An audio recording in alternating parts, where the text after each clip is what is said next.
You are 14 years old, standing in a doorway so gilded it makes your eyes ache, holding a basin of rosewater that has gone cold, waiting for a woman you have never met to wake up. The woman is a princess. The basin is yours to hold until she needs it. You have been holding it for 40 minutes. Your arms are not allowed to shake. Welcome to your life as a lady-in-waiting in the French court of Versailles. The year is 1682. Louis XIV has just moved the entire French court to the Palace of Versailles, which is either the most magnificent building in the world or the most elaborate trap ever constructed for the French nobility, depending on which side of the gilded doorway you are standing on. Your father is a minor comte with a decent name and a crumbling estate in Burgundy and enough political instinct to understand that the future of your family runs directly through the favor of the women who surround the king. He has arranged for you to serve the Princesse de Conti. You did not arrange anything. You were arranged. The palace is not what you expected. You expected beauty. You got beauty and something underneath it, a smell of 10,000 candles and unwashed bodies and ambition so concentrated it coats the back of your throat like incense. Versailles has 1,400 rooms and no private toilets. Courtiers relieve themselves in hallway corners and stairwells.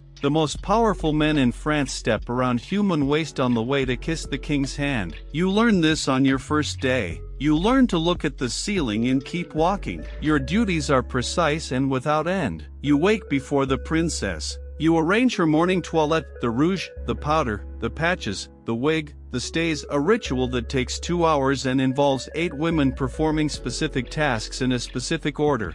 Because at Versailles even getting dressed is a performance of hierarchy and anyone who hands a chemise above their station has committed an act of social treason. You accompany the princess to Massachusetts. You accompany her to dinner. You accompany her to the promenades, the card games, the theatrical entertainments, the interminable evenings in the Hall of Mirrors where the king processes through candlelight and everyone watches everyone else watching the king. You have no time that belongs to you. The hours between duties are not your hours, they are the hours in which you are expected to be visible, decorative, and strategically positioned in the right rooms at the right moments. Because a lady-in-waiting who was not seen is a lady-in-waiting who was being forgotten, and being forgotten at Versailles is the first step toward being sent home to Burgundy, which your father has made clear is not something that will happen. You share a room with 3 other ladies-in-waiting: Isabelle, who is 17 and has already understood everything you are still learning, Marguerite, who is 22 and pretends not to be afraid,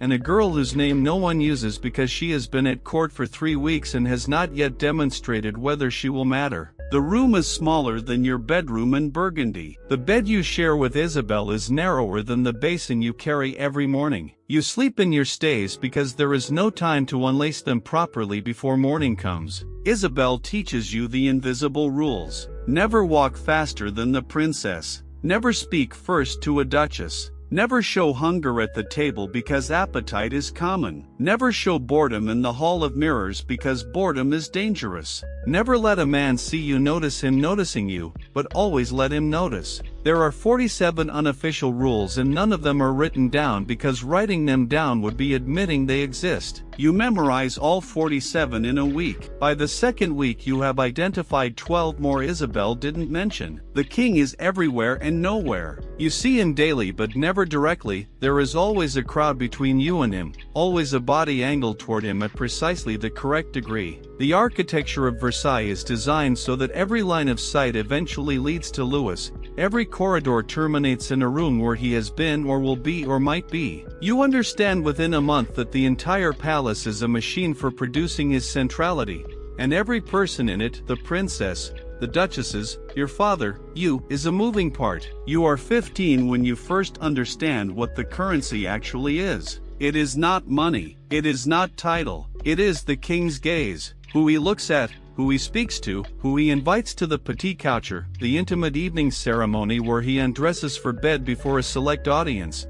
Because at Versailles even sleeping is public, this is the exchange rate by which every other value is calculated. The Princesse de Conti understands this completely. She has been taught it from birth the way you have been taught to hold a basin without trembling. There is a lady-in-waiting named Celeste who has the king's attention in the particular way that makes other women's husbands nervous. She is 23, dark-eyed, and carries herself with the controlled looseness of a woman who has correctly assessed her position and finds it satisfactory. She speaks to you exactly twice in your first year, once to ask you to move from a doorway, and wants to ask your name. The second time, you understand you have become visible enough to be assessed. You give her your name clearly and without embellishment. You learn not to want her to ask a third time. At 16 you make your first real mistake. It is small by the standards of Versailles, which means it is enormous. You are seen speaking with the Duc de Beaumont for slightly longer than the occasion requires, not improperly,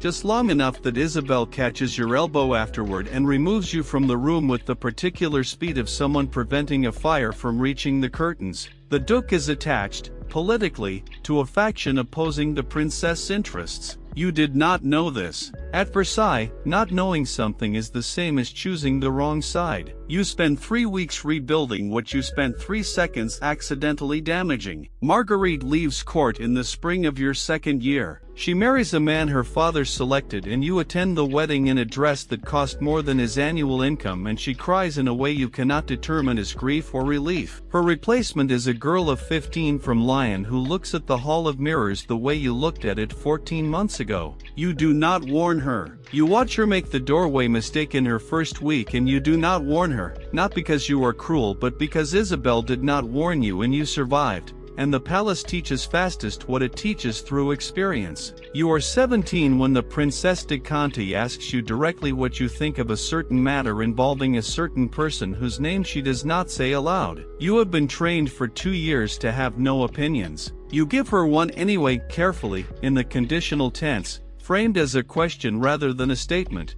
so that if it is wrong it was merely an inquiry. It is not wrong. She looks at you for a long moment with the particular quality of a woman updating her assessment, and she nods once, and after that your position in the room shifts by approximately 3 feet, closer to the window, closer to the conversation, closer to the center of whatever this palace runs on. You will spend 7 more years at Versailles. You will learn the name of every faction, the history of every slight, the genealogy of every feud. You will hold basins and accompany processions and perform the 47 invisible rules so fluently that they stop feeling like rules and start feeling like your own thoughts. You will watch 2 women fall from favor in the span of a season and you will stand at precisely the correct distance from each of them as they fall, close enough to seem loyal, far enough not to fall with them. You understand that this is survival, and you understand that understanding this is the first thing Versailles has ever genuinely given you. On a Tuesday in October, in your 24th year, your father writes to tell you that a marriage has been arranged. The man is suitable. The estate is in Normandy. You will leave Versailles in the spring. You read the letter in the room you have shared for 10 years with women whose names have changed 4 times over.